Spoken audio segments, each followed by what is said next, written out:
At 0321 local time, authorized response assets struck the launch network. Further hostile action will be met immediately and decisively.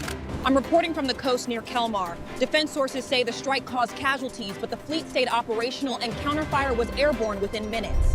Before dawn, forces from the Republic of Bahrain launched an Al-Qadr missile toward the carrier DBS Resolute in the narrow strait, saying that a U.S. fighter jet shot down an unmanned Iranian drone that was coming toward the USS Abraham Lincoln in the Arabian Sea. I'm in Erbil, Iraq, as this conflict with Iran spreads across this region. We are now in the 5th day of this war. 2 days ago, under the direct orders of President Donald J. Trump, the Department of War launched Operation Epic Fury, March 10th, 2026, 3:12 a.m. The Strait of Hormuz is black water and no mercy. Iranian forces have just launched an Al-Qadr ballistic missile at a United States Navy aircraft carrier. Pentagon sources confirmed a direct hit. Casualties are rising, and before Iranian commanders could finish celebrating, the American response was already in the air. Defense officials are describing the aftermath as the single most decisive 90 seconds of naval warfare since World War II. The Strait of Hormuz, the throat of the world's oil supply, 21 nautical miles at its narrowest. In the dark before dawn, the water moves slowly and heavily, like something that knows what is about to happen. Through that darkness, the USS Abraham Lincoln, a Nimitz-class nuclear-powered aircraft carrier, holds her position at the center of Carrier Strike Group 9, 97,000 tons of American naval power, 1,100 feet of flight deck. She carries 85 aircraft, a crew of 5,000 sailors and airmen, and enough firepower to end the conventional military strength of a mid-sized age. If you want the full truth about what happens when Iran launches a ballistic missile at an American carrier, hit like so this video reaches the people who need to understand what's really at stake tonight. The Lincoln has operated in these waters before. Her crew knows the strait the way surgeons know a patient's vital signs. The ship's AN/SPY-6 radar, the most advanced air defense sensor ever deployed at sea, watches everything, every aircraft, every ship, every missile launch signature within a 1,000-kilometer radius. The carrier strike group around her includes 2 Arleigh Burke destroyers on the flanks, a Ticonderoga-class cruiser positioned forward, and 2 attack submarines running silent beneath the surface. Combined defensive magazine, over 400 interceptor missiles ready to fire. But Iran's Revolutionary Guard Aerospace Command had spent 3 years preparing for this exact scenario. Not a harassment operation, not a close pass. A coordinated Al-Qadr medium-range ballistic missile strike timed for the window when American Aegis coverage has the narrowest overlap.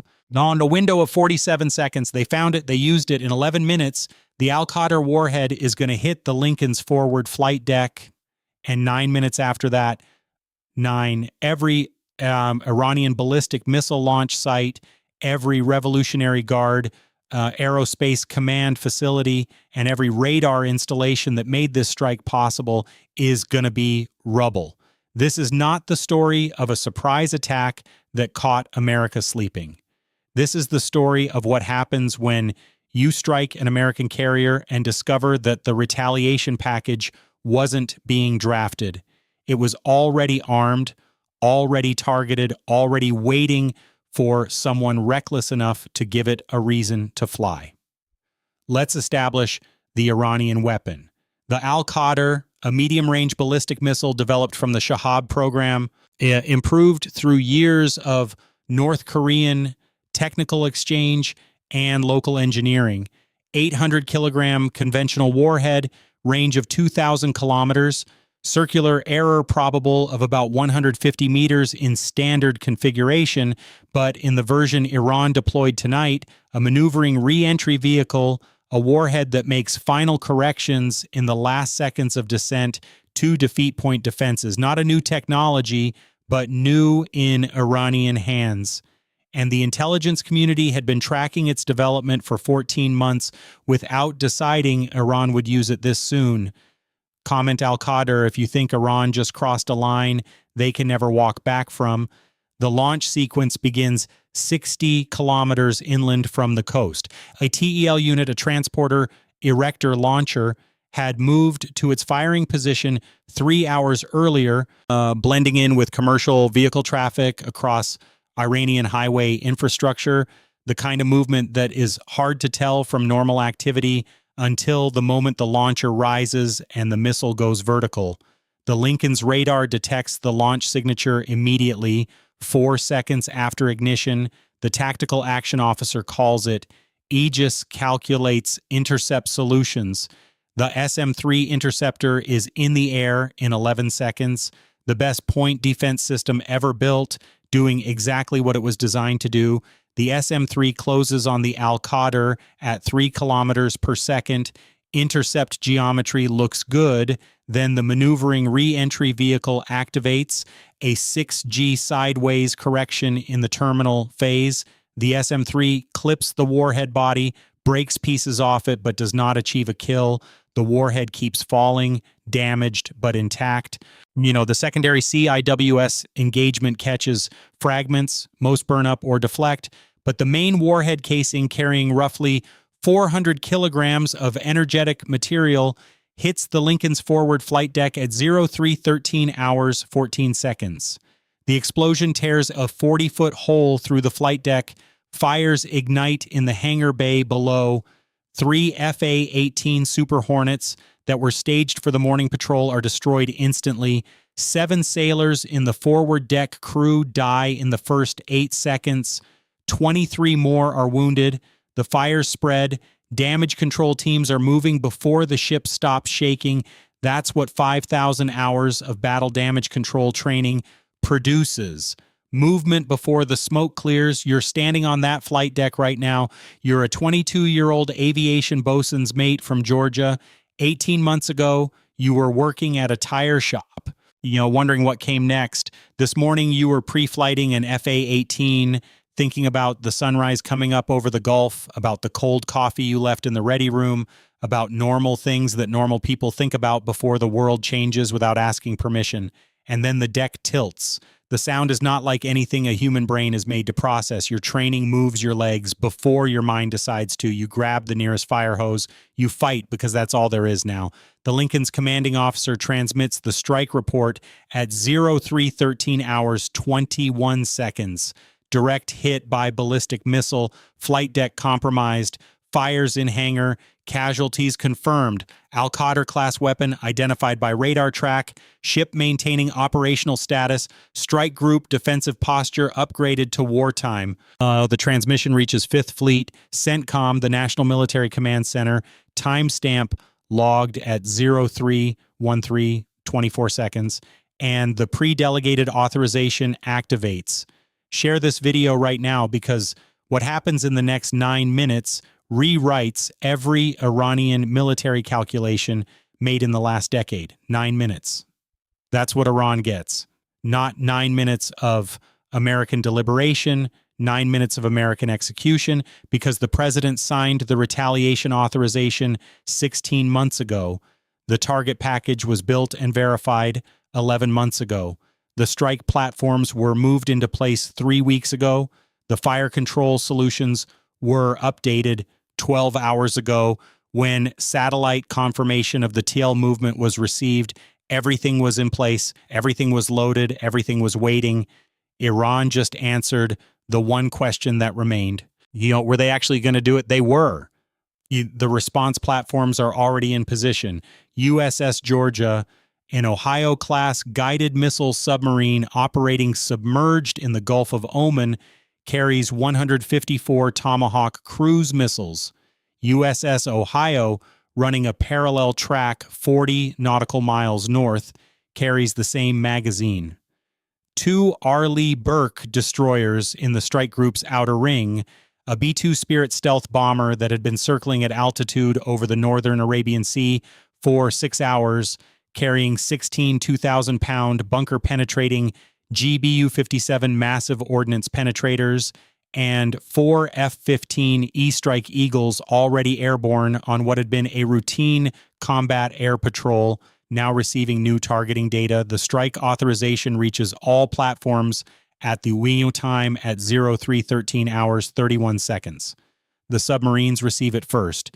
USS Georgia, target list preloaded, GPS solutions verified, weather current.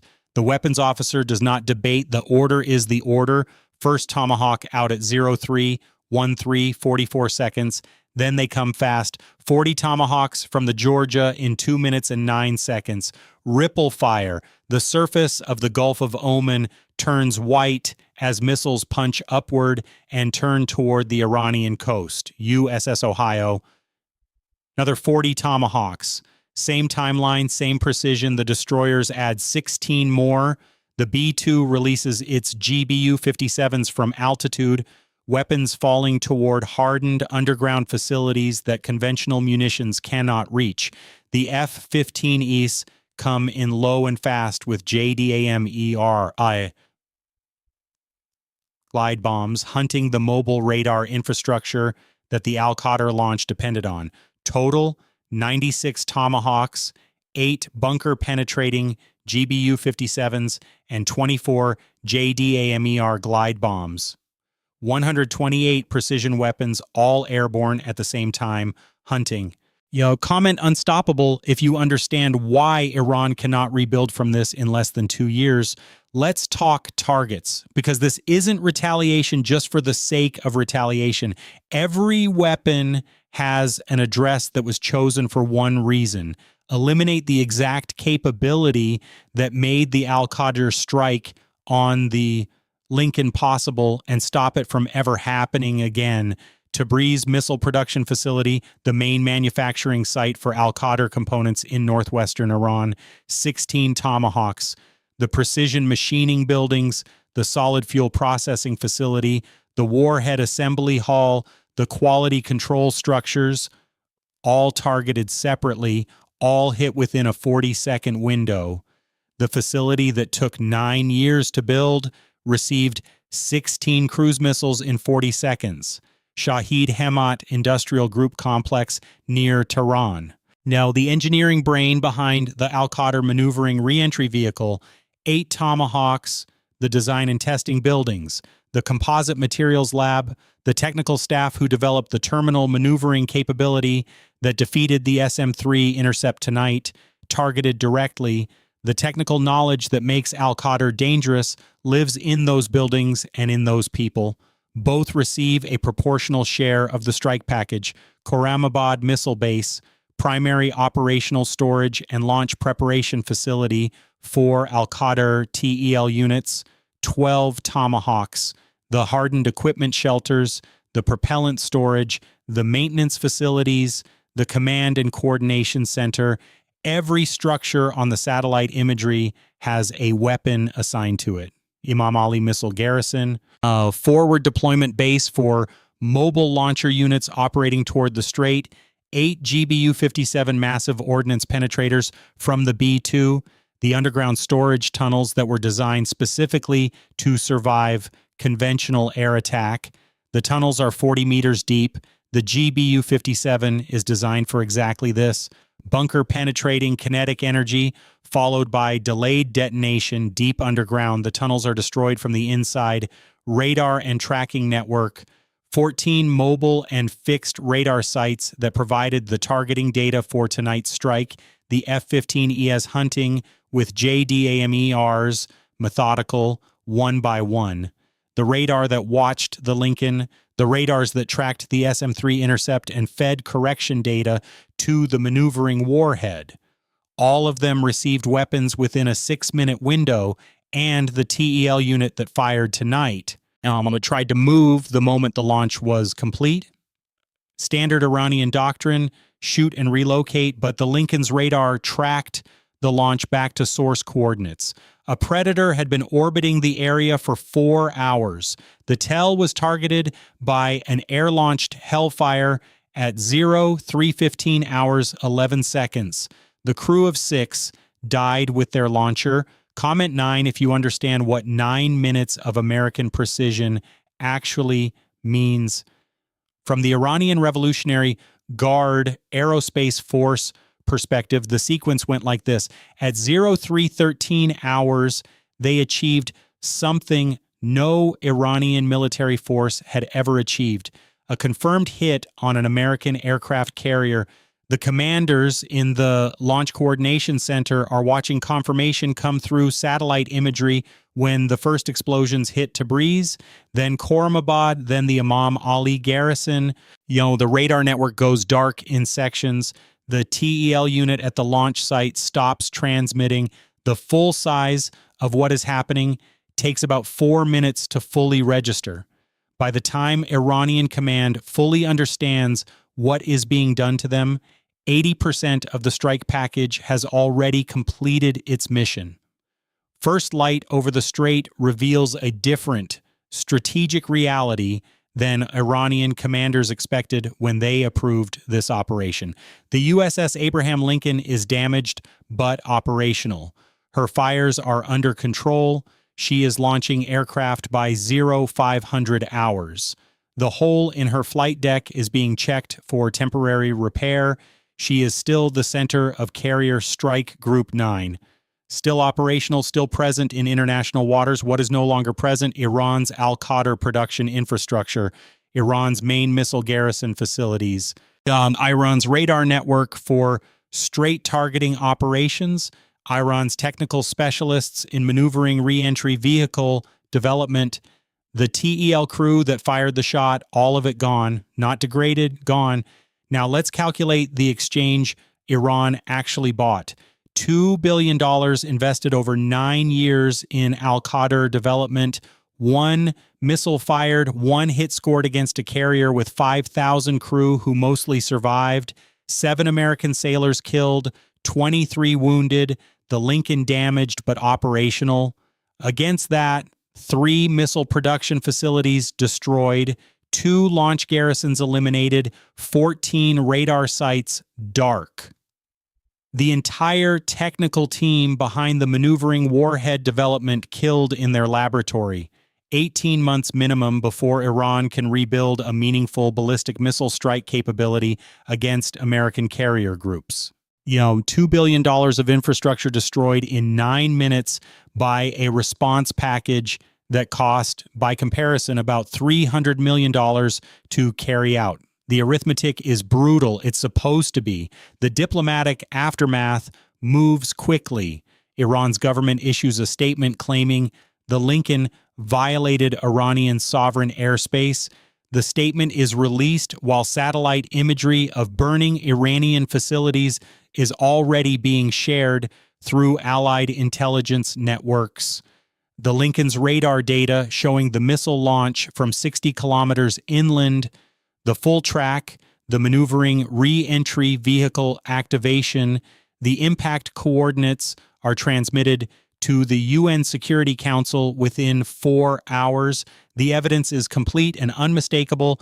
The missile came from inside Iran. The Lincoln was in international waters. The response was proportional to the threat that was eliminated. 14 nations quietly communicate support to Washington within 24 hours. Gulf states that have watched Iranian ballistic missile development with growing alarm for years understand exactly what tonight means. The regional response tells you what Iran's neighbors actually think about Revolutionary Guard aerospace programs. They wanted those programs stopped. America just stopped them. Here's the strategic result that makes this permanent. Every Iranian aerospace commander now has to plan every ballistic missile operation knowing one clear truth. A successful hit on an American carrier does not buy time for diplomatic maneuvering. It does not produce a proportional symbolic response. It activates a pre-built, pre-authorized, pre-positioned strike package against every facility that made the attack possible, and it arrives before the launch crew can reach their next position. The decision to pre-delegate this authority, to preload these target packages, to pre-position these strike platforms was the real deterrent, not the weapons, the structure, the willingness to make the decision before the provocation and remove all human delay from the execution chain. Iran's entire strategic calculation assumed American political debate would create a window, a few days of discussion, international pressure, diplomatic options, a window to maneuver, to negotiate, to present the attack as self-defense to international audiences. They got 9 minutes, not 9 minutes because American forces reacted quickly, 9 minutes because the president had already reacted.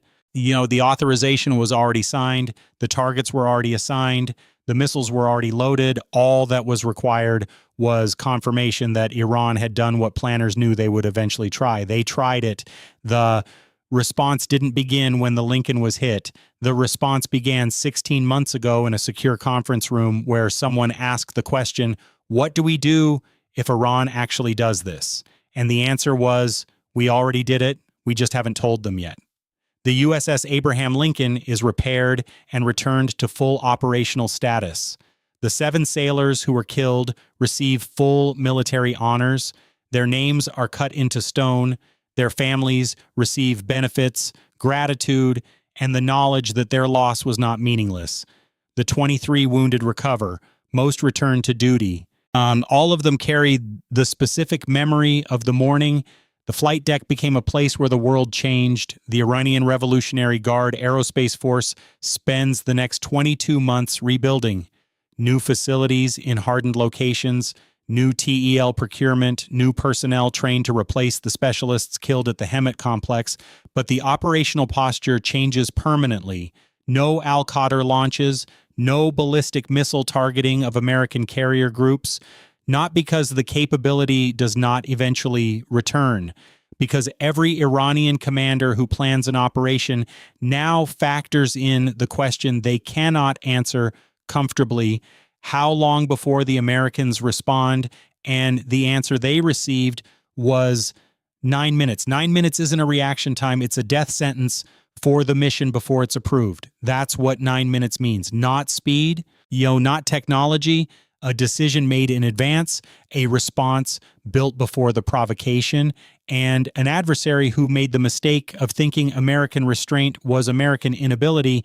Would you have authorized that Al-Qadr launch against the Lincoln, knowing what you know now, knowing the response was not going to be debated, knowing every facility connected to the program was already targeted, already locked, already waiting for you to make exactly this calculation and get it exactly this wrong? Drop a comment below. Was America's 9-minute response justified, or did they go too far? And if you want to see more scenarios where military miscalculations meet a reality that was already prepared and waiting, subscribe right now, because I break down the strategies, the weapons, and the decisions that define modern warfare before the mainstream media gets the story straight. Hit subscribe. Every video gives you the full picture the briefing rooms don't want simplified.